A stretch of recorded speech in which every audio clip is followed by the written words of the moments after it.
called to order in accordance with the Open Public Meetings Act. Notice of this meeting was provided to the Home News Tribune, Star Ledger, and the Highland Park Planet on October 4, 2023, and was posted on the Borough website at hpboro.com and on the bulletin board at Borough Hall, 221 South Fifth Avenue, Highland Park, New Jersey, and has remained continuously posted as required by law. And let the record show that's the first time I've ever had to read that. Hey, yay. Okay. Hello. I saw the link and I was like, oh, we're No, I guess I should have sent a reminder out. So, and just to clarify, we make the meeting available to the public as hybrid, but we meet in person as in part just to avoid any issues should our Zoom go down. Thank you. Put your name there, sign there, and we're going to be official. So I just read the statement of compliance with the Open Public Meetings Act. Maybe since we have a couple new faces at the table, we can just go around the room and just reintroduce ourselves. I'm Terry Hovera, I'm the Borough Administrator. I'm staffing the Rent Control Board as we kind of get it up on its feet. Hopefully by next year, we'll probably have somebody else in here, but for now, it's me. Hi, I'm Diane Ray. I'm a former borough employee. I worked in housing and code enforcement, so I have a little familiarity. I also have a two-family rental in town and a single-family home. I'm Jared Bland and I'm a local landlord. I'm Lucinda Holt and I'm a tenant in town.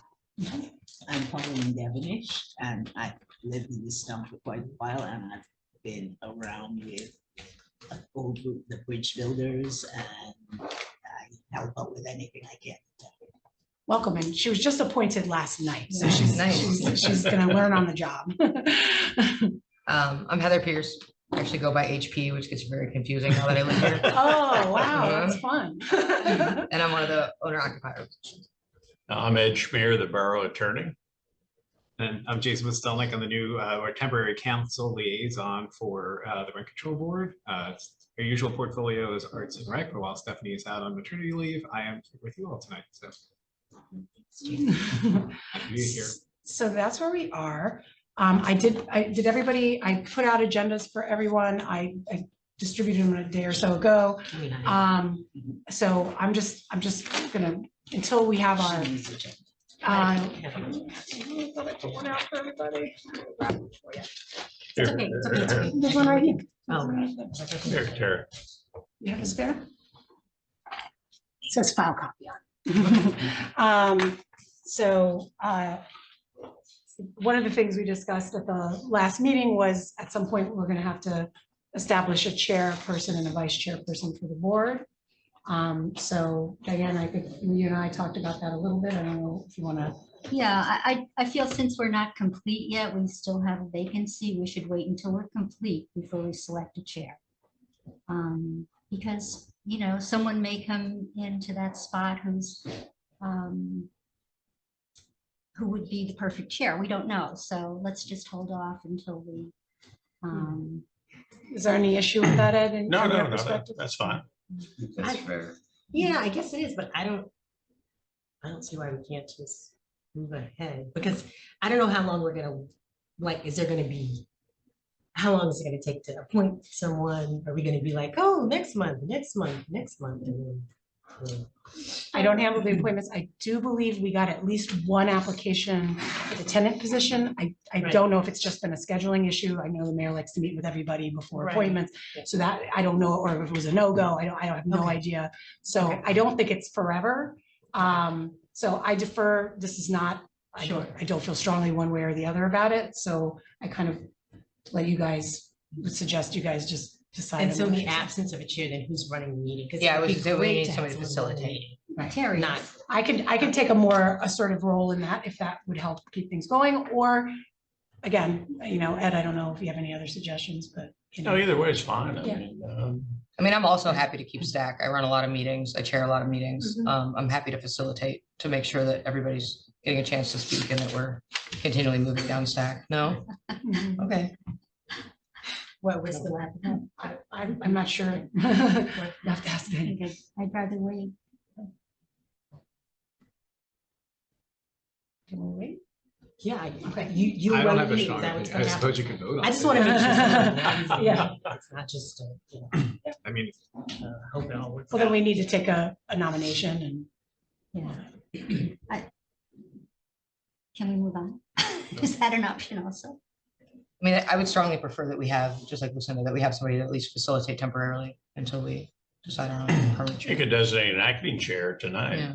and then, Okay. you know, we have another meeting in November, Yeah. and council has another meeting in November, so hopefully the Yeah, our appointment will next be council meeting is November 21st, and I can't remember what our next. made. meeting Your is. meeting's the 29th, I think. So. So you should conceivably, probably have we could be another fully- person Maybe we'll make that a invited to priority join, to try to fill so the it won't be a position. long wait. Mhm.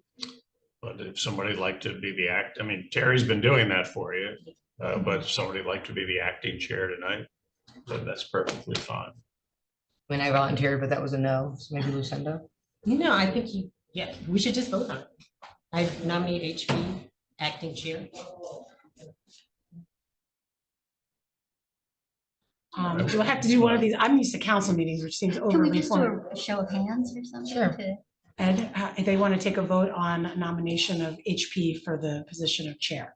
Oh, permanent Or chair. acting chair. Acting I chair, agree. I sure, think we sure. should wait until we have a full board to like. Does anybody else want to do it? All in favor? Welcome to do it today. Um, Just say aye. Aye. Aye, Opposed? All right, way to go, HB, your there we turn. go. All right, How did you Tonight. vote on that? I abstained. Okay. I'll just make a, like, again, for facilitating, I don't intend to, I mean, obviously, it's not a decision-making role. I think that we should just keep a stack so that as we're discussing things, if you want to be on stack, just signal to me and I'll nod at you and I'll add your name to the stack and then we'll just move down the stack accordingly in the order that people come up. I think if we get to the point where people are jumping on stack for the first time, I propose that we do maybe progressive stack at that point. So if we're not hearing from any particular members for a long period and they want to get on stack, that we move them up the line. So you mean by stack, just your turn to talk? Stack is just a turn to talk. It's just literally just a ledger of like who's next. And then once you're done, yield the floor and then I'll call on people as they come up on stack. And that's it. I think that's all the rules that we need for now to get through the meeting. All right.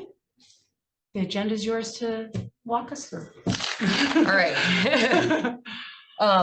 So the first thing that we had selection chairperson, meeting date for December. Have we decided on that yet?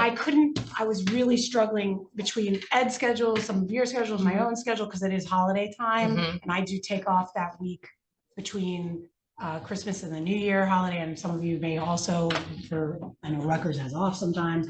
So I thought I would like to have a December date in the calendar. We may or may not need it depending on if we're able to schedule that hearing and get it all done. But I'd like to have it on just so that everybody's reserving the space in their calendar.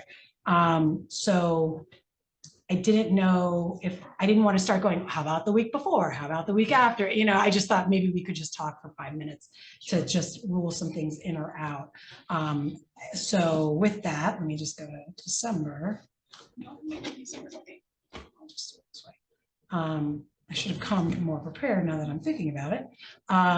But so it was the week of the 25th was a no-go for myself and Ed. And I don't know if that was true Yeah, for anybody. And it sounded like we were just hitting a wall there. So looking at the week prior, which would be the week of the 18th, is that an option? Let's just shoot for the Wednesday at 5:30. I do have another meeting at 7, but that probably could be massaged if We're necessary. looking at that Wednesday, so the 20th. The 20th, sorry, yes. Is that at least, and I can do a confirmation after the fact, but if I could at least narrow down the windows here. I don't know if I can make that week. Okay. I'm gonna be doing a lot of, the 2 weeks before are fine. So starting maybe the week of, let's see. Yeah, let me just look at that.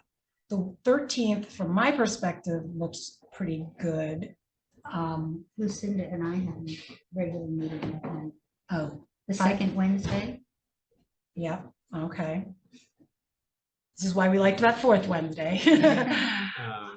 I take it the ones, do we have it? Yeah, November 29th. So to do the 6th would be like 1 week later. It That's may not be right. worthwhile. That's efficient. Maybe December, maybe we could just shoot for an early January. Yeah, we might have to. Which is not great. We have our council meeting on, but if we had to, let's just throw out the 3rd or the 10th. You said the 2nd is bad for you guys standing? That's a regular meeting, although that's sometimes. And you changes, mentioned but- that starting in January, you may have a problem on one of the day, the fourth Wednesday. Wednesday, so Wednesday is starting, yeah, because I teach my graduate seminar is gonna be on Wednesday evenings, so. So we we're gonna want a non-Wednesday starting in 2024. Right, and I can send my exact schedule so that it's, because everything else I can move, but I can't move So much classes. for this. I guess I may have to do a doodle. All right, so are we agreed we're looking at an early January meeting? I think that sounds I just didn't right. want you to deal with all that like on an email. So if we're just gonna have we're gonna have to just bypass the December meeting and we'll look for a non-Wednesday meeting in January. If possible, I'll try to just look at the whole next year. I don't know what a doodle is, but probably. not. It's It's like a when it's to meet, it's like- a when. It's basically, I'll put 3 dates in there and you'll click, yes, I can do, no, I can do, yes, I can do. Right. But what it does for me is it gives me the summary of whatever, and we may have to do one where not everybody can be there, Right. you know, and that's why hopefully we'll be at full complement and then that's less of an issue. So thank you. Sorry, I ran out of bandwidth. So look for January. So Cherry will. Yeah, email. and I'll just try to map out a possible fourth week of the month schedule for 2024, but we may have to do a special one in January just to accommodate. And actually, in January, it may not be, I don't know when, You may I have not to have- look when yeah, Rucker that's starts up break again, and and all that maybe stuff. that it's during break and it won't matter. So Yeah. maybe we'll just do an odd one for the January meeting and then start the new official schedule in February. I'm sorry. And we may not need to be, just to be, that was one of the points Pauline mentioned earlier, was one of the selling points. This isn't a every month definitely meeting group. I think initially we intend to meet because we've got rules to set up, we have rates to certify and all that other stuff. But if we don't have a pending application, we will cancel the meeting or any other reason to meet. But the chair at the time will make that determination and we'll move it forward.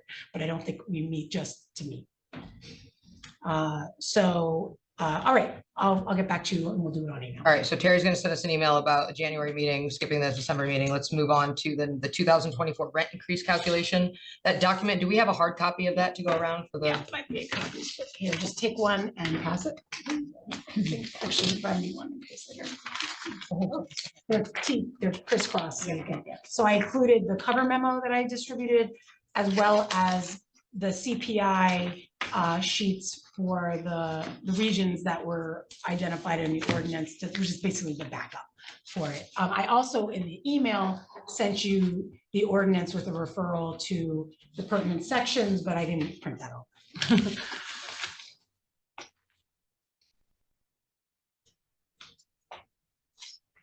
Questions about the rent increase memo?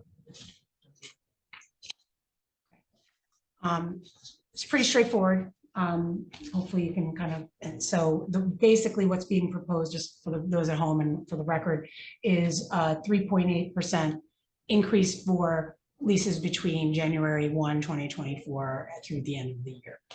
So point of, I guess, information on this, is this something that this board actually votes on to Yes. certify? Yep. So it's not, and then do we do that tonight, or is that something that? okay. I would strongly suggest we do, because as we learned at the last meeting, landlords are regrouping. Right, they have to get their, they have to get their 60 days. things out. I've already right? I been mean, getting calls and Scott's been getting calls asking what the number is because everybody's getting ready. Those who have January 1st renewal dates. And this is the calculate, I mean, there's not much we can do. I know that we had some discussion last time about the ordinance, but there's not much we can do to actually change. The calculation is sort of set how we calculate it. This is right, just like to And the show your ordinance math. is Yeah, set, right. it's more like if for some reason you thought I grabbed the wrong. Yeah, like if from you have- Philly or New York. If you or- took an average of 3.7 and 3.9 Yeah, to get the some math of is pretty straightforward, but we did talk at the prior meeting.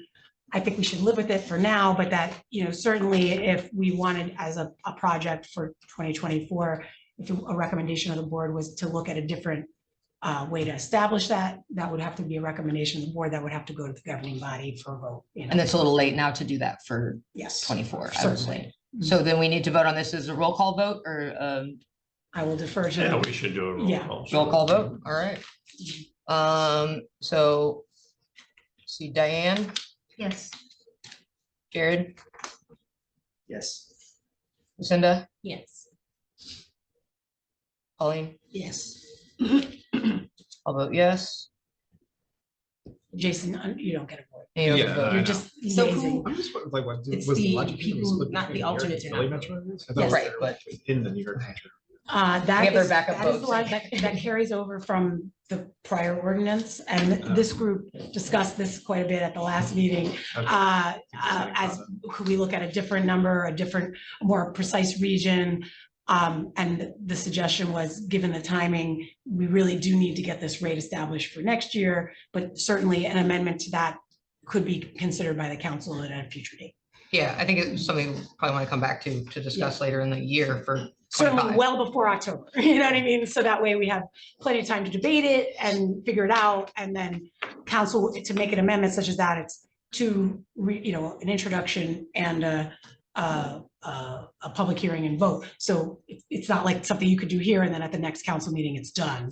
Right. And certainly there would have to be some discussion, and they would likely, if the group was pretty unanimous on it, I'm sure they would likely take care of your suggestion. Plus, any alternative to this would be complicated enough that it would probably require more discussion. than- Exactly. And So, background- so if you've got, I know background you had some ideas kicking around, so I don't think there's any harm to start thinking about that, and refining that proposal, by the summer or something like that. Anyways, vote was unanimous, passes. Thank you. That will help out a lot of inquiring minds. Next on the agenda, pending hearings that we got information about over email, right? Right. That was the one I that did not print all 2013 that and out. I'm 15. happy to do so. I just didn't want to waste a lot of paper if you prefer digital. Yes, so basically we have a landlord hardship appeal. We haven't scheduled the hearing. This is not the hearing, but I wanted you to know about it. In my cover memo, you saw some questions that we had about the application. We were going to get some clarification on. Diane sent me a couple things that she would like to know. I can't remember off the top of my head the 2 points. We're not, Ed advised we are not to talk about the merits of this right now because the landlord hasn't been noticed and about the hearing. So this is really about, are there any other follow-up questions? And you don't have to, if you don't have an answer, you could certainly circulate an email back to me. But we are going to get back to the landlord's attorney in short order with our questions, and we'd like to include any others that you might have regarding, and I'm sorry, Pauline, this will mean nothing to you because you haven't seen the materials, but we'll get them to you. But essentially, there's some basic questions in there, that I outlined, and if there are any others to add into the mix, please let us know. Do we want to, I know Diane brought up questions via email. Do we want to bring those up here so that they're on the record and that we have those to compile, or do we consider the email exchange to be on the record in terms of compiling questions? Well, you can certainly talk about any questions you might have if you've reviewed the application. If you haven't had that chance to do that and you wanted to send in other words, you read the appeal material and then you said, well, listen, I'd like to know more about the security deposit or this or that or whatever it might be, you could certainly send that information into Terry electronically. And then we can compile, maybe we pick a date that we would like to get your comments in by, 2 weeks from now. And then we would compile those questions. And then I would send those questions ahead of time to the attorney who represents the landlord. I think that would facilitate the hearing once we set up the hearing so that he and she and they can be prepared to respond to these different questions, not like we hit them with that night and I need to see more detail about the washing machine or whatever that might be. Mm-hmm. And they're going to go, oh, well, we didn't bring that, So I think if you can get your thoughts in to Terry, maybe in 2 weeks, and then I would communicate with the lawyer and say, we're trying to schedule the hearing. Are you available for maybe the 29th, which is our next meeting? And if so, please let me know. And also here is a series of questions that the members of the board had, and it would be helpful for you and your clients to be prepared to respond to those at the hearing. And then if he says yes, and it's a he in this case, says yes, we're available, we'll come, then the next step is to send notice to the 4 tenants and tell them that there will be a hearing and it's going to be scheduled here and they're more than welcome to come and they're more than welcome to testify because we'll put these folks under oath and we'll ask them questions and then we'll ask the tenants. They'll give the tenants maybe an opportunity to question and so on. And then you can complete the record and then you would deliberate about it in public. You don't go behind the closet in the, hide out. We just sit here and talk about it. Or you could take it under advisement and then take it up on a vote the next meeting. But I think that might be the quickest way to do it, or the most efficient way to do it, is to get the questions in and then we'll share them. Yeah, And and to be clear, we kind of made up the appeal application, having never done it before. And so I think we will likely revise the application based on your feedback and the process. So it's kind of good we have this opportunity to kind of shine a new light on because there's a lot of information. I mean, why didn't I ask that? Like in hindsight, we just didn't think of it. So, so know that we can make modifications to that application in the future. It's not set in the ordinance. That's something administratively we can do. And I welcome your opinions on that as well. All right, so do we have questions about the application itself, questions about the process, I think, or feedback on the application process based on the materials that we've received so far? Anybody? we could respond to any questions on the process. I mean, we would do that tonight just to make sure you know how it works. I have one, Sure. if others don't first. So when we give an opportunity for tenants to come and testify, is there an option for them, for those that can't make that particular meeting? Will they be able to submit something in writing, or have an opportunity to respond given any limitations that those particular tenants might have in making that meeting? Well, I don't know. Are we live? We are, and I'll just let you all know, there are 5 people attending via Zoom right now. Okay. And we can take questions. We can make it 2-way. We're capable of doing that. Right. So the answer to your question is that the tenant, if they couldn't make it here physically, would have to participate via Zoom. They could not submit written questions because you have to give everybody an opportunity to cross-examine whatever they're going to say, including the landlord, the landlord's tenant, the landlord's client, you. So there has to be a live person to comment. So we would hope we would get all 4 tenants that would be available, or at least know about the meeting, and then they'll either attend or they won't attend. But they would have to either be here physically or participate via Zoom. So then they would get how much notice then? How much notice? Yeah. Well, I think at a minimum, we'll give everybody 2 weeks notice so that they can, set their schedule. And that's why I think if, we're about a month away from our next meeting, 29th, 25th, so we're okay. So if you can get in your questions and then we can assemble those and then we can get the package out. And one thing I can mention, because I can sense your sensitivity rightfully, the tenants were noticed upon the application so it's not like it's the first anybody's hearing. Those And are I've that heard canceled part of our ordinance requires upon filing the appeal, a notification. So that would mean then to give them 2 weeks notice, we need to have our questions in by the 15th. Does that sound right? If we're trying to set a date? November 15th. Yeah, That'd be November great. 15th. Is everybody okay with November 15th for a deadline? Yes, Have questions? unless people need less time, because I looked at it today. I don't know. Well, certainly if you can buy the 15th, you can submit them now. Before you forget. Preferably earlier, because it would be nice to get the Yeah. materials to. Jerry, go ahead. So just the procedurally, they submit this application, you distribute to us, we have questions, they're gonna be in by the 15th. How does this work? Is it, okay, we all look at the material and then we vote on a reasonable rent increase, or we deny and keep them at the 3.8%, or procedurally, how does this work? Well, you've seen their application, right? They've submitted the financial information about the 4 units. And they've tried to justify or explain some of the breakdown of these expenses. So one of the things I would think you would want to go through is take a look at those specific expenses. And if you have any questions about those, then those would be the questions we would ask. And you may or may not accept the numbers that they have there as a legitimate expense. There's some issue, for example, about returning an old security deposit.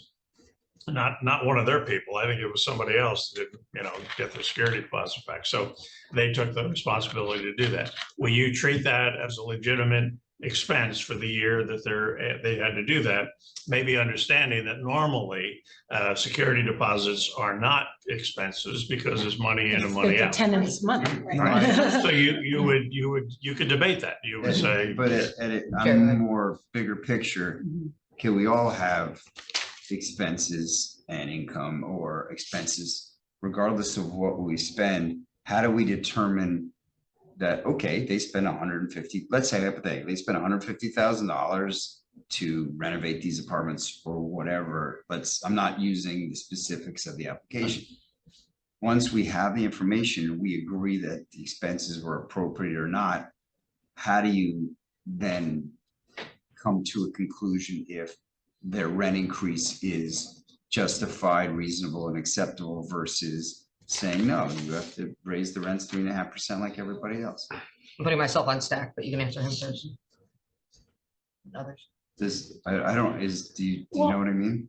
I have a thought on that, but you, Good. if you, well, I think one of the things, and we do allow for in the ordinance, and we request some escrow to go with the application, in part to fund if we need to bring in some advice, like a CPA or something like that. I guess what's a reasonable rate of return, I think, becomes, and what's reasonable to the tenant are the things that this board are gonna have to juggle. I don't know, I guess I don't really know the answer to your question, but if we have to bring in, if you think you might need that kind of support, that's good to know. And I could understand it, you know. Hold on, I'm on stack next and then back to Jared. Jared, you're on stack after me. To follow up on Jared's initial question, which I think was a good one, do we approve or deny, or were we able to line item edit these things in a way that, for example, they had proposed a percentage increase that was different for each unit. And one of those was like up to like a 50% increase, right? And one of them was only like $70 or something, right? Is this something that we are able to allow them an increase that exceeds the maximum allowable by, you know, according to the statute versus what they've asked for? Are we allowed to say like, yes, you can increase it, but not by the full amount that you have asked to increase it? So does it have to be approved or deny, That's or your can it be job. changed? That's your that's job. your job. Okay, go ahead, Jared. So again, what you would do is maybe break down, as you just pointed out, break down the 4 different units. They're all not being treated the same in terms of the percentage of increase. Maybe ask why, and then maybe go into the financials that you're going to have and maybe indicate, well, I'm not comfortable including that as a legitimate expense. So let's strike that part. I mean, you know, I would move that we not allow that to be something that would be placed towards the hardship. All in favor? Aye. Opposed? Okay, fine. Maybe that number comes out. When we get down to the short strokes where you've analyzed the financials that have been given to you, you maybe listen to the tenants who may also question some of these numbers. If you get to that point where you are not comfortable in saying, okay, well, now what do we do? Flip a coin and decide how much the rent's going to be. As Terry says, this board is entitled to get financial representation from a CPA or somebody else that works with rent control boards, and he or she would then help you analyze those numbers and come back and make a recommendation. So if it's not readily available to you to figure out exactly, well, if we knock this off, we consider what the tenant said here, and this is really capital, not expense, and so on. Therefore, I think instead of allowing a 42% rent increase for this one, I think the number ought to be more like a 15% or 30%. Not to be arbitrary, but if you had a basis for saying that, you could say that. If you're not comfortable saying that, that's fine. I mean, you know, you don't, then you might say, good, I think we've got now the basics. I think we've got numbers that we understand, and we got positions that we understand. And I think, Terry, we need to reach out to somebody who does this for a living and take a look at what one might recommend would be a reasonable return, considering all the numbers which we now are more comfortable with than before. So the recommendation doesn't have to come out of the hearing. Right. Okay. Okay. Just sure, Jared's next, and just a reminder, if you want to go on stack in between people talking, you just wave at me and I'll get you on the list. I Jared, just, go ahead. bigger picture, I think,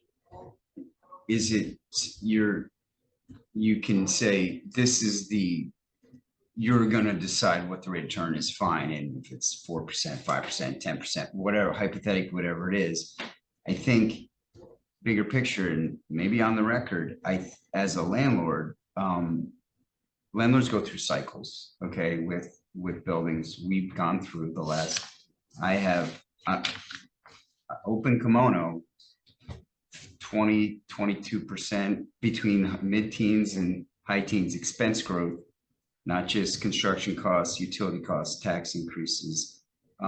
And this is, this is a 3.5 or 3.8% increase every year.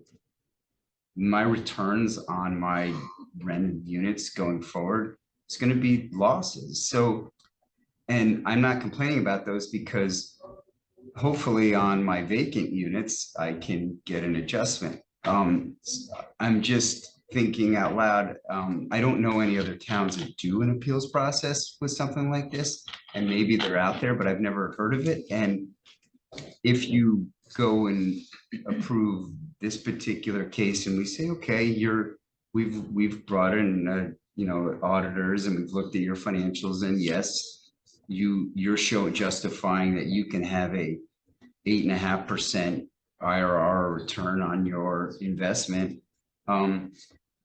You may be opening the floodgates to 70% of the landlords that own this town that are going to say, I don't make a dime on these units, and actually over the last 5 years, I'm losing money, and you know what I mean? So I think, I don't know this, but it could be, we could be opening a can of worms here, or a precedent that, and I'm just speaking as a landlord, looking at my financials on what I spend on each unit and what this rent increase does. And it hits me just as hard as it's hitting this guy, but this is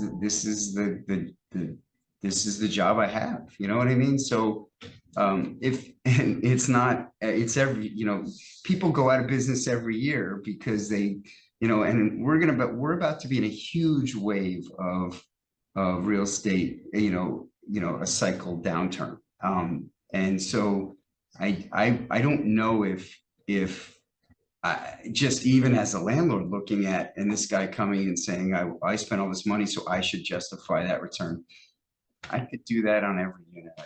I could appeal every one of my units. So I think we just need to, big picture, think about that before we come up and publicly say, okay, we're approving this type of return for a rent. Carrie and then Diane.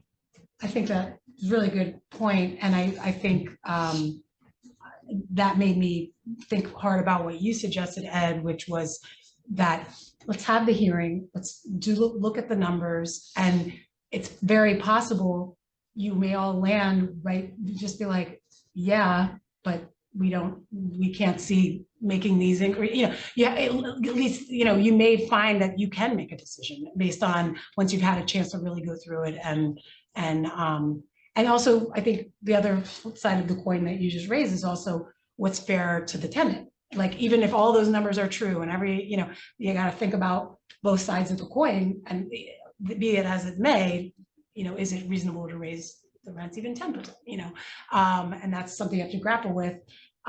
So, I think that's a good point, and a good caution. Dan. So Jared, I'm wondering if underneath that, you're saying, or I'm hearing that the landlord doesn't have to renew leases. I mean, if he or she says, hey, my return, if I keep this tenant, is going to be 3.8%. If I don't renew their lease. By law, you have to renew this thing. Oh, you do? Yeah. Okay, that's the answer. As long as they're willing to pay whatever the legal increases that the town or the state give us. You can't say, the lease was for 1 year and I'm not. There's no 1 year leases, so they're automatic renewals as long as the tenant is current. And I know Hold on, me and then Jared. I just wanted to reiterate Terry's point, because I had put myself in stack, which is that I think that we need to consider this fairly for everybody, right? We want to make sure that we're not bankrupting our landlords, our property owners. We also want to make sure that we're not increasing rents in a way that displaces like part of our community, right? That we need affordable places. And I'm concerned, as As a professor, I think a lot about my grad students that live in this area that would never be able to deal with like a 50% on that one unit, right? A 50% increase, they would be out, and that would be very disruptive to their education in the middle of a school year or whatever. But we want to make sure the whole purpose of, I think, this entire ordinance is to make sure that we have housing that is affordable, but at the same time, I think we do need to weigh these, these concerns like Jared brought up of that if you're losing money for so long, people aren't gonna be renting property anymore, period. Jared and then Diane. Again, I'm on both sides. I understand why we're here, and we're here to protect the tenants. That this isn't okay, let's protect the landlords, and I get it, but if I'm gonna put on my protect the tenants, protect the tenants in the town, or look at their best interest and take off my landlord hat. If I put my landlord hat on, I'd say, I'd take myself off of this board, and I'd say, after we approve this rent increase, and I would get a lawyer, and I'd come in and I renew 15 to 20 leases every month in this town. I have 300, 400 units, and I'd say, I'm looking at this guy's expenses, or this girl's, or this landlord's, and I want that return too. And I have the resources and to do it. So, and I'm not a big guy in town. There's some big dogs. And so I think, I'm just telling you, I think if this sets sort of a precedent, it could, I've factored in this 3.8% increase, and we get that, and we put our projections into our models and kind of what we assume our cash flow is going to be over the next couple of years, based on kind of limited rent increases on existing units. I just think I know you said, let's go through one iteration. I think this is, it's just going to set a precedent that could open some doors that it could complicate the appeals process. And if landlords can continue to appeal. Diane and then Pauline. So I'm also wondering if it's gonna impede improvements. Because if the return is X and the improvements are so much more, will people start cutting back on the quality of, what they're putting into the units? Is it gonna slow down what we've had in the last, I would say 20 years is a real improvement in our rental stock. I mean, it wasn't always this good. And the property maintenance code goes into that, and the enforcement code goes into that. So if they're not, if they're slowing down on how they improve their properties, I think that could be an issue too. And I say they when I mean we. But it's just Pauline. Jared, excuse me, you said you think we are creating a precedent. What's the alternative? The process has to happen. We have to go through the process. So my question is, do you have an alternative to solving the problem? Like how we have to do something. So my thought is can we meet halfway? What are you thinking that will be the better thing to do?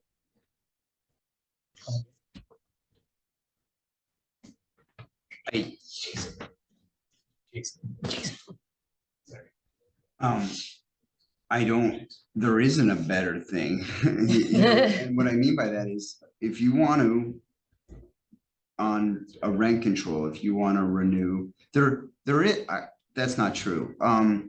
New York City they have different levels. They have rent control, rent stabilization, then free market, right? And based on the amount of, actually, you're right. We have an alternative solution. We could put it. It's a little more complicated, but do you guys know the New York City rent control guidelines? The 1/8, the 1/8 and 1/16 or 1/18 of the construction cost. So if a landlord, not even on a turn or on a turn, but we could instill something on a occupied renewal, puts in a certain dollar amount into the unit, a percentage of that. So let's say the normal increase would be 3.8% is what we approved. Well, let's say hypothetically, and I'm just using easy numbers, we put another 15,000, a landlord puts $18,000 into that unit, which is crazy, but let's say they do. The landlord, then the town approves another 1/18 per dollar rent increase on the amount that was put into the unit to incentivize the landlord to improve that unit for the tenant. So then the landlord gets to charge that tenant an extra $1,000. I have to look. I think it's a year, but it gets amortized over the course of 12 months. So that's a better and a way that New York City does it, and some of the towns, to incentivize the landlord to put the money in and get the rent increases. And you have to document and put, North Arlington in Bergen County does that as well. So I think it's a 1/8 increase in North Arlington. So if whatever you put, the landlord puts and documents with receipts into that unit, 1/8 of that can get amortized into the increase in rent over the period of the term of the lease. And that's better than us arbitrarily saying, oh yeah, let's give these guys a 8% return on their money, because you're incentivizing the landlord to put the money into the unit. So Jason, then HP, then Terry. I was just gonna make a comment that, we can wait and see. I mean, because right now we're just making some assumptions, but just taking a step back. So the rent control ordinance passed before I was on council, but my understanding was that it was sort of in response to some widespread massive increases in rent in town. So I don't know if necessarily we're going to really be opening up the floodgates depending on how, and we don't know if the increase we're going to say is maybe you can get a 5% instead of 3.8 versus oh wow, this is really crazy. We feel like they deserve a 30% increase or something really high. And then we don't know yet if it's going to lead to lots of other landlords being in that situation. So, but we can see how it plays out. And there may be things that we learn through this process. I mean, it's a great point. And there may be things that we learn through this process. Maybe we'll start seeing a lot of cases, and maybe there'll be aspects of the rent control ordinance that we'll need to revise and tinker with. And, but I would just, my main point was just, I guess we'll see how things play out. Jared, I assume you were trying to put yourself back on stack, so I put you on there. HP, Terry, Jared, and then Diane. I think Jared's making a good point here about setting a precedent for this, and we need to really, I know it's the first run through, but I think we do need to think very hard about what we are setting a precedent for when we do these, and considering that, every landlord's going to want this, and also considering that Rutgers just increased housing by 7%, and it's an oligopoly in this area, right? And the percentage, and so whatever rates they're at, that definitely have an impact on sort of the cost of housing around there, and the demand for wanting to rent in this area, and the demand for wanting to rent off campus in the New Brunswick area. I think it's important for us to consider that. I think obviously the renovation improvements, or I think that takes care of Diane's point, but also is something that would have to pass, right? That would have to be amended to the ordinance that exists. That's not something that we can necessarily impose in this board, because our job is to follow the ordinance as it is.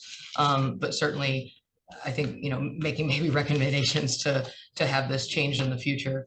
And yeah, I think that's all I wanted to say. I think that I think there is an important point here for the precedent that we're setting, even if this is a first run through. Terry, and then Jared and Diane.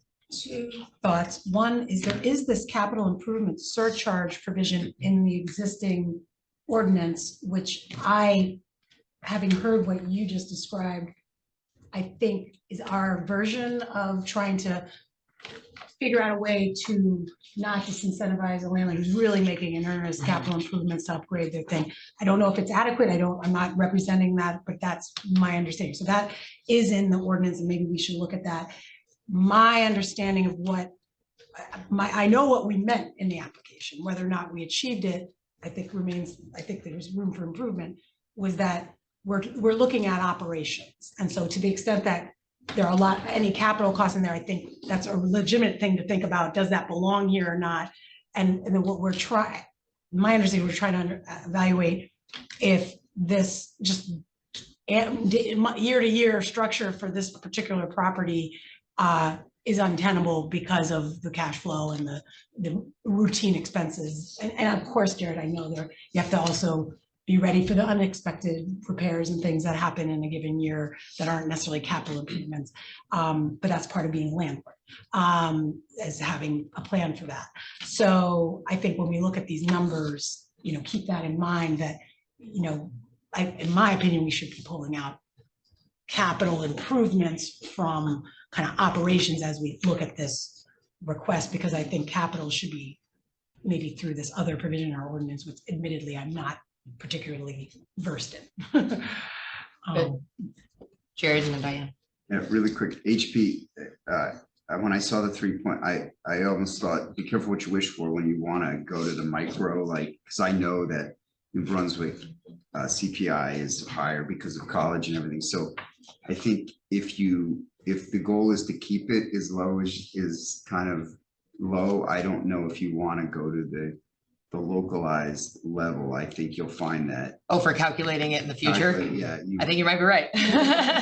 Depends on where you say, right? Depends on what side of the fence you want to be on. So that's A. B, I think I'm the more I think about it, I think the more obscurity and the more discretion that there is in an appeals process is actually not good for this. I think a calculation on, you can have their costs audited or reviewed by someone who can look at it and has kind of an expertise in looking at costs, and then approving the costs, and then doing some kind of calculation based on the cost. This is what you can increase the rents, which I think 1/8 is a 15% return on cost. I think that's why it was done that way in New York City and in North Arlington.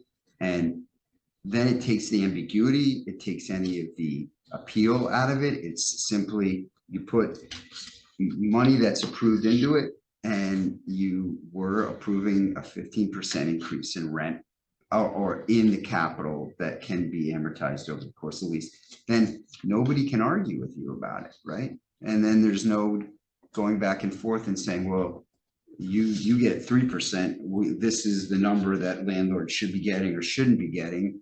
It's a calculation, sort of like you did the 3 to 8.8%. Dan.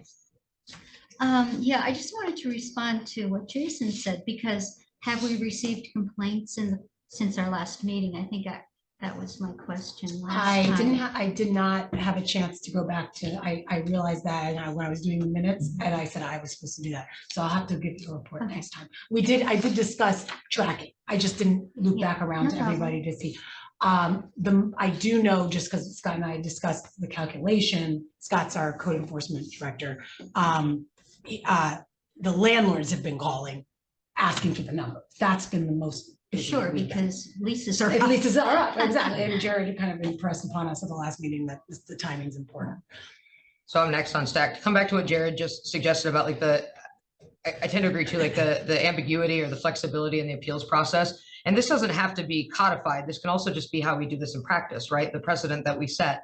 And so if we're sort of setting a precedent that we agree to something that is maybe not more than double or triple the annual or, whatever, at least to start with, then we're essentially in practice setting some boundaries around like how much we're letting this, how much we're letting this flex over different cases. And so I think that point is taken, and I think it also just goes along with your original point, which is that we're setting a precedent here. And I think we need to be mindful of what the precedent that we're setting, and we can also in practice sort of enforce that even without the ordinance. If in practice, we're not allowing for rent increases up to 50% or more, right? When landlords just appeal, but rather considering that and saying, okay, we'll allow for this, but we're only allowing for it, this much at this point based on what we've seen here, something, and use that as sort of our own board, calculation that can be always changed. And I don't think there's anything that prevents them from applying for this again, right? So even if we're setting sort of original kind of increased limits sort of low in practice, and they come back again, and we can always we can always reconsider that later. Jared, go ahead. Just 2 seconds. It's an economic cost to the town, okay? If, let's say, I know, once we do this, let's say every landlord in town wants to appeal it every time. And then we have to get our auditors, our attorneys internally, and we're reviewing this. It becomes an economic burden where you can hire a part-time someone for 4 hours a week that sits there and reviews the costs, and then the 15 applications that came in, and then just says, yeah, they look legitimate, and it approves it. And then it could come here and we can approve it. Going back and forth with an appeal process theoretically could become unbelievably burdensome. Democracy is also quite cumbersome. Go ahead, Diane. Also, this ordinance, unlike other rent leveling ordinances, includes 1 and 2 family houses. So 1 and 2 family houses are not the same as what Jared is talking about. They tend to have tenants who live there for a long time, and the rents are low, well, maybe not low by whatever the Constant. standard, but they're usually affordable. They're usually, it's a mom and pop operation. So when the borough smushed them all together, so now the 400 unit apartment complex is the same as the 1 family or the 2 family that's being rented. It just doesn't, it doesn't seem like it equates. In those smaller units, and Terry, I think you'll agree, people stay a long time. It's not like the turnover isn't that much, the increases aren't that much. And an appeal for a 1 or 2 family is not the same as, I'm pretty sure you have an attorney who would handle an appeal for you. That means that the guy with the 2 family has to have an attorney too to handle an appeal. It's just, they just don't seem to measure up the same way. I just respond to Go ahead, Terry. that point only just by way of history. And Jason, this may or may not be familiar to you because of where you stepped in. This was discussed quite a bit when we were establishing, I don't know if it was in public, but we certainly talked about, should we include all rentals, or I think previously it was either 4 or more or 5 and up. And at the end of the day, the council felt pretty strongly they all should be included, in part because it wasn't just situations like Lucinda's that they were hearing about it in some of the smaller properties. You may be right, you may be wrong, but I just want to give you that history. It wasn't willy-nilly, there was a rationale for it. But in the end, though, ahead, Diane. we are the only town that includes 1 and 2 families. Maybe, I don't know, No. I haven't done the research to know. I believe we are. I was next. Well, Go ahead. I Sorry. deferred stack, but to Diane's point, this is where we can use discretion, right? Like when we get these applications, we can consider the fact that this is a small, if it's not in the ordinance separating these, but we can consider the fact that this is a small small scale landlord and not a big corporation that is doing this when we're considering these. Is that wrong? In the sense that we take that into consideration? No? You got to treat everybody the same. You're Right. sounding like, Yeah. we're both sitting here. She has 2 units. I work for a company that has a bunch. You just told us you're gonna choose. But I'm not saying treat them differently. It's considering how costs, when you're pooling costs horizontally, like pooling risk horizontally across like 500 units, it's a lot different to try to have to deal with costs, like maintenance costs and things like that, than somebody who only owns 2 units when they have to, like the variation around like what your cost could be in any given year, depending on what breaks in the house at a 400 unit level. When you're distributing that risk across 400 units, that's a lot less risk that's a lot less that the landlord is taking on in any given, like a lot less variability in what the landlord is taking on. I'm not saying like treat people differently because of who they are, but rather considering their sort of cost and their ability to withstand like shocks to whatever their plan was, right? And anything you do is, when you scale it, right, is going to be pooling risk horizontally, or it's going to be pooling the risk across multiple units. And so like, it's not just like about what their costs are, but what those costs mean for a small scale landlord is something way different than what those costs mean for somebody who owns 400 units in town, right?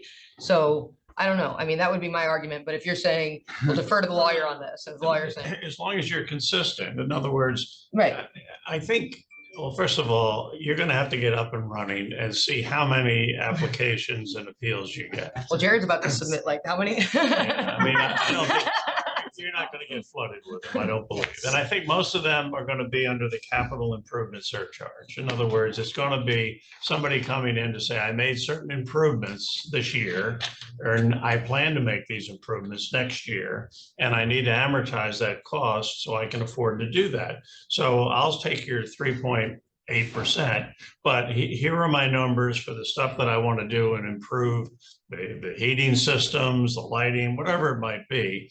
And I'd like to be able to charge a little bit more next year than normal because I'm putting more money into the building. And you're going to have to say, okay, let's take a look at that and then decide. If you need a financial person to help you do that, we'll get you a financial person to do that. So I really think you're going to get, when you do get the appeals, I think they're going to be more so in the explanation of a capital improvement. This is why I should get a little bit extra this time.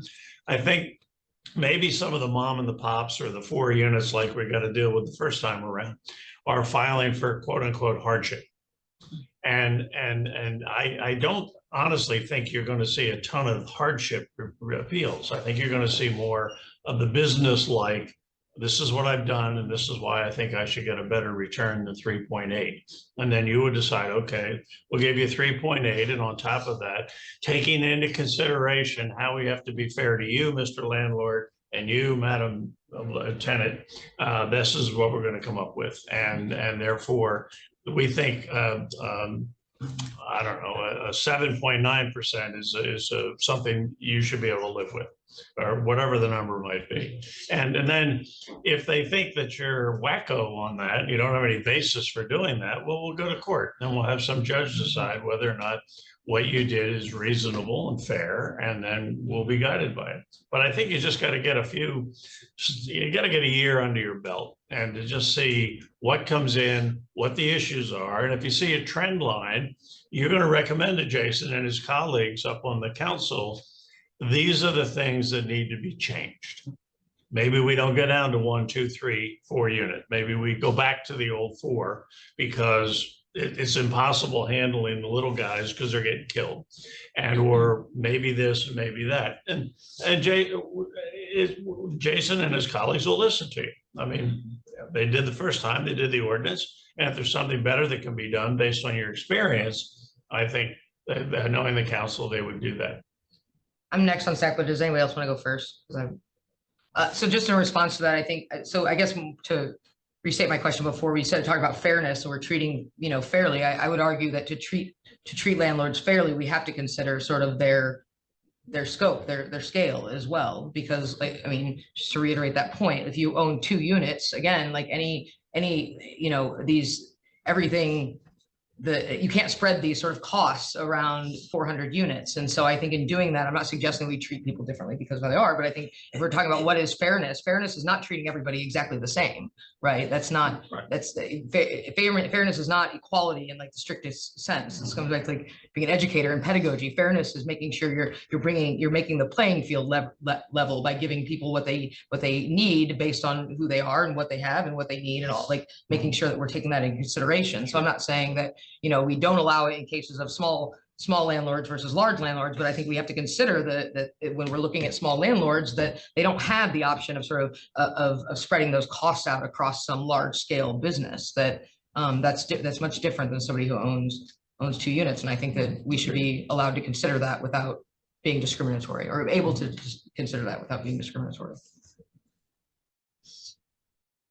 Have we ever looked at what other towns do rather than reinvent the wheel here every month? You know what I mean? Like there's 50 or 60 towns in New Jersey that rent control, rent stabilization. In New York City, we and so I'm very opposed to an appeal this because it leaves too much ambiguity for exactly what she's saying. She wants to treat everybody differently and saying it's fair. And who decides what's fair and what's not, so this has been going on in New Jersey for 40, 50, 60 years or a little less. And now we're gonna come here and we're going to make up our new rules and we don't have to because it works pretty well in other towns and municipalities. I just want to be clear, when I say treat people differently and it being fair, my mom was an educator, and behind her, on her bulletin board behind her desk, it always said this. I started talking about pedagogy when I was a kid. It said equal treatment of the unequal is the most unequal treatment of all. And when I'm teaching, I don't treat everybody the same. I have neurodiverse students. I have students from different backgrounds and different sort of needs, and to treat them all like as if it's a one size fits all and call that fair, I think that's way more unfair than taking into consideration the things that we need to consider to make things fair, to make it to the goal is equity, not equality. Lucinda. So, yeah, I think we will see how this works. I think that's what we need to move ahead with. I know at our last meeting, there was this question of, do we even need this? Clearly we do. So, and yeah, we will have to kind of figure it out as we go. I think that's kind of where we landed. There's not really, yeah. So you guys get, What was that, you're Diane? pioneers. Right. When you said clearly we do based on, Oh, that we need some sort of way to manage all of this, because there are tenants who are, being treated unfairly, there are landlords who are having challenges with this. Like, there needs to be some way to address what's happening. And that's what this body is supposed to do. Anybody else want to go on stack? Hold on. so we have, Oh, Diane, go ahead. I noticed on the agenda, you don't have public comment. But we I do. Oh, you do? We did take action on the rent increase I see. before the public comment, so we might want to, I don't know if that's a big deal or not, but Ed, but, Oh, we did actually take action on Yeah. that. So it was the discussion happened and then there was public comment. I can work on the format for whoever becomes the Whoops. chair, any advice on how to do that, so that we don't make a mistake again. We are now, stack has expired. We are now moving on to the public comment portion of the agenda. All right, and actually, I see we have some folks in the audience. Did you want to speak? Sure. Give me 1 second. I just realized I don't have the microphone.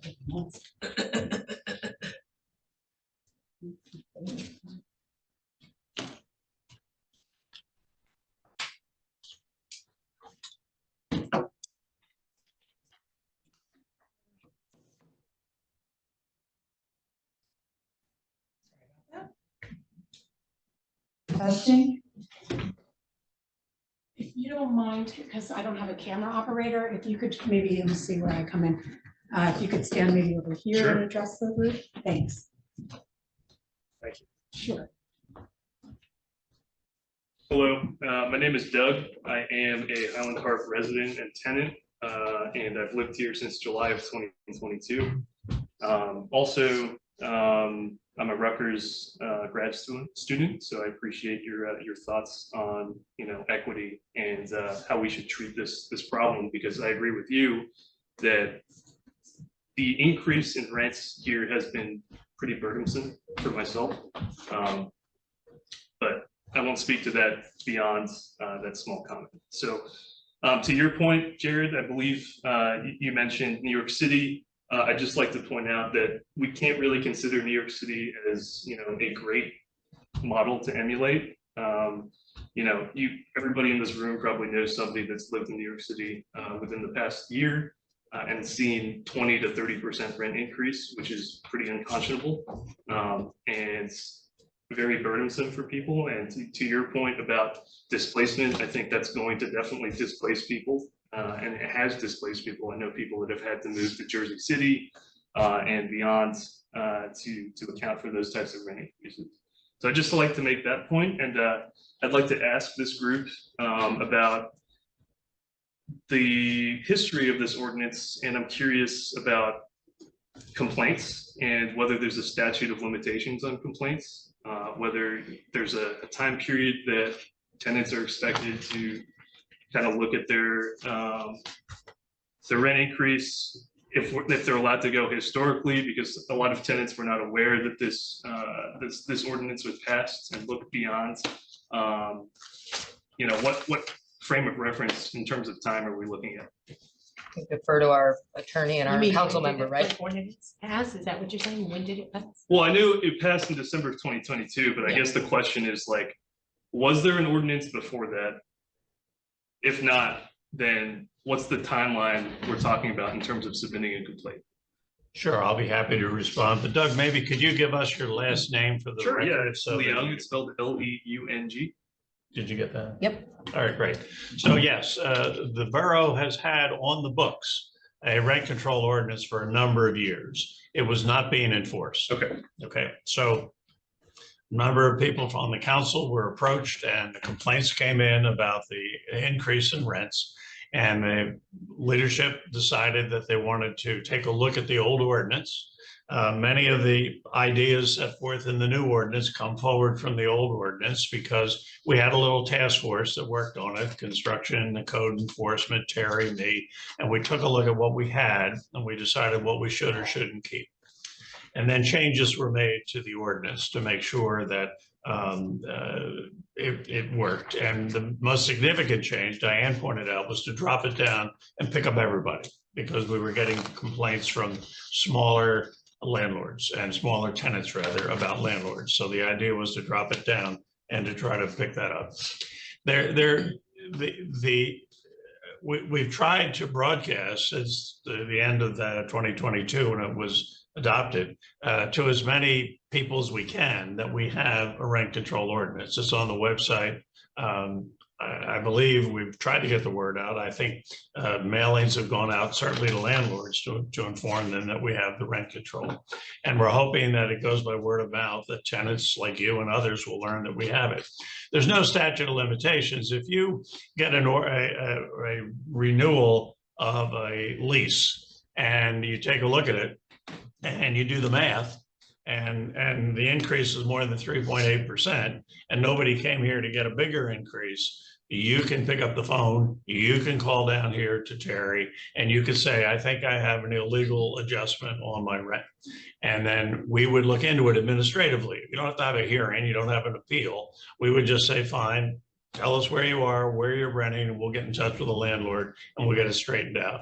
My experience, not necessarily here because we're just starting to do the new ordinance, but in other places that I've done this work in, usually maybe it's when the landlord gets caught, I don't know, but when we contact the landlord and we inform them that there is a specific number that you can only increase it by, unless you come in for hardship or capital improvement adjustment, most of the time the landlords will roll it right back to where it belongs. I mean, that would have been my experience in 2 or 3 other towns that had similar provisions. If the landlord refused to do that, then the tenant would file a complaint here, and then we would call the landlord in and we would find out whether or not they're in compliance or not, whether or not they got a warning. And if they didn't and they wouldn't comply, we would write them up for violating the ordinance. We'd bring them right here when municipal court is being heard, and we would present a case against them.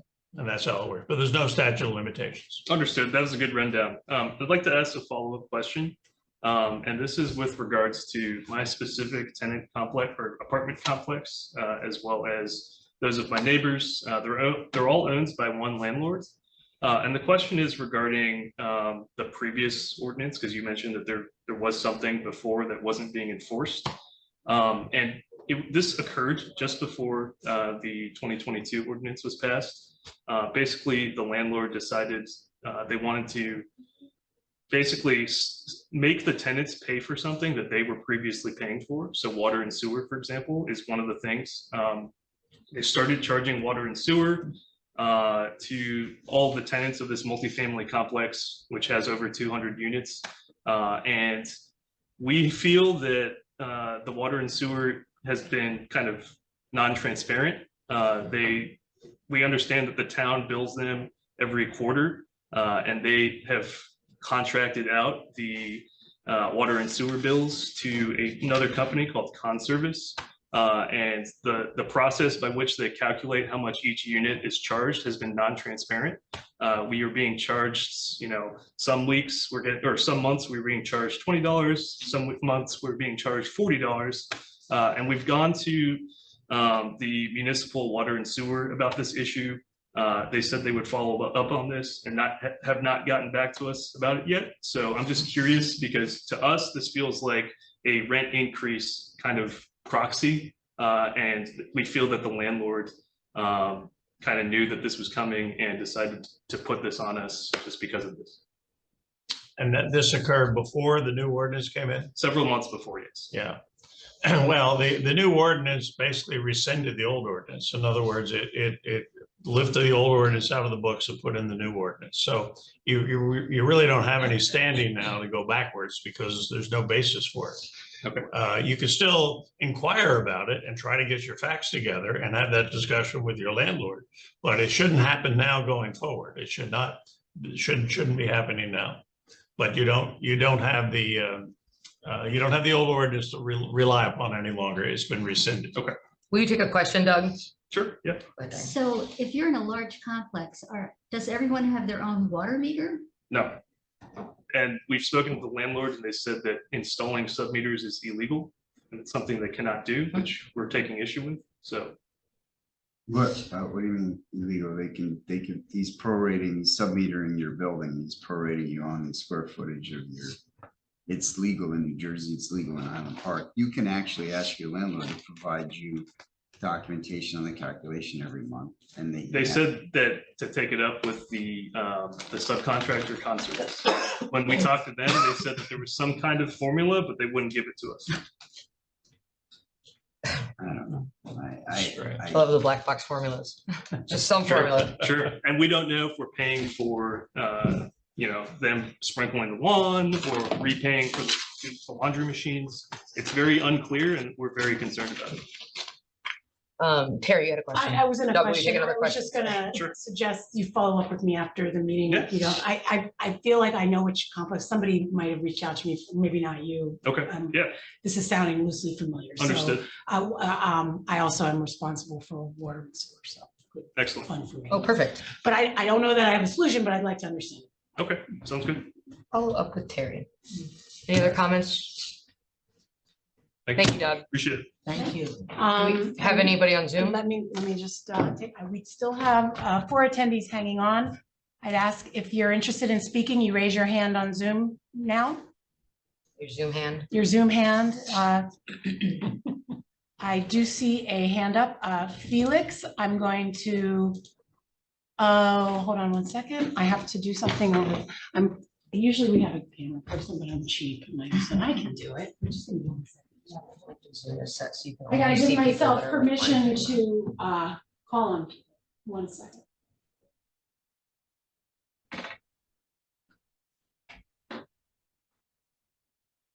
My laptop. This is what would be happening during council meetings if I didn't have the guy in the back. Felix, I am now allowing you to speak. If you could please just state your name and address for the record. They won't be Sure. on video. I'm Felix. I'm currently living in New Brunswick. I had a question, mostly in regards to trying to examine the rent control ordinances. If a violation occurs in the time before the current rent ordinance, even though it was repealed, would that action still constitute a violation? Like, for example, say something occurs in July or August, that's a violation of the old rent ordinance.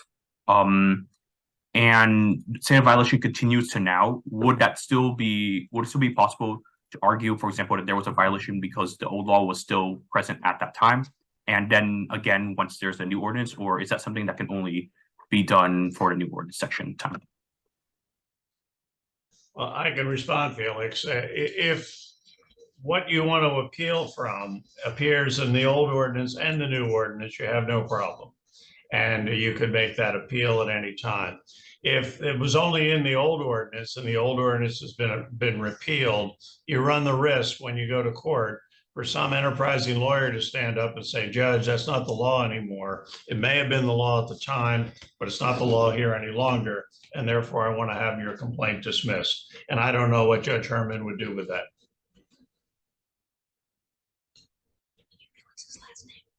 Felix, is your last name Toe, T-O? Is Yes. what it's coming up on? Okay. Yes. It's coming up. On.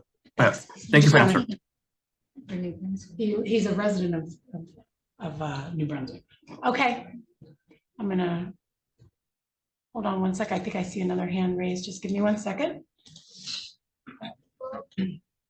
Nicholas, please give us your name and address for the record, please? Yeah, hi there. My name is Nick Shakat-Levy, and I'm one of the tenants at 215 Tenth. Oh, hold on one second, Nick.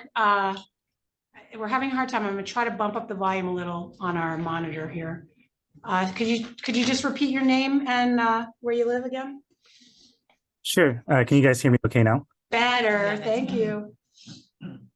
Okay, my name is Nick Shakat-Levy, and I'm a tenant at 215 Denison Street. And appreciate everybody's contributions in the discussion around the process for the hardship exemption. I just had a procedural question. Earlier, you mentioned that one of the next steps would be that the board has questions that they would send to the landlord who's applying for the exemption. And I was just wondering if those questions will also be made available to the tenants prior to the next meeting where this will be heard. Thank you.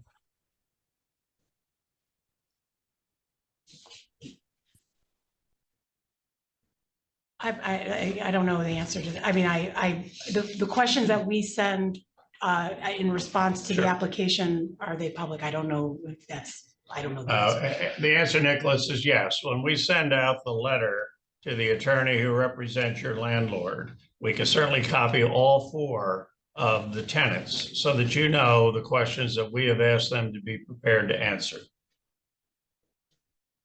Great, thank you. That's a good question. Huh? Righty.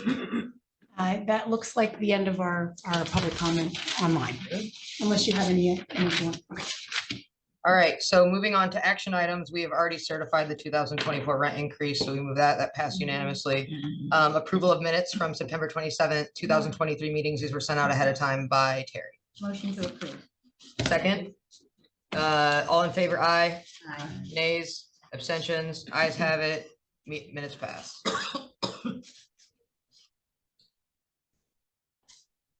Motion to adjourn, Adjournment. Yeah. second, any objections, and we're adjourned. Thank you.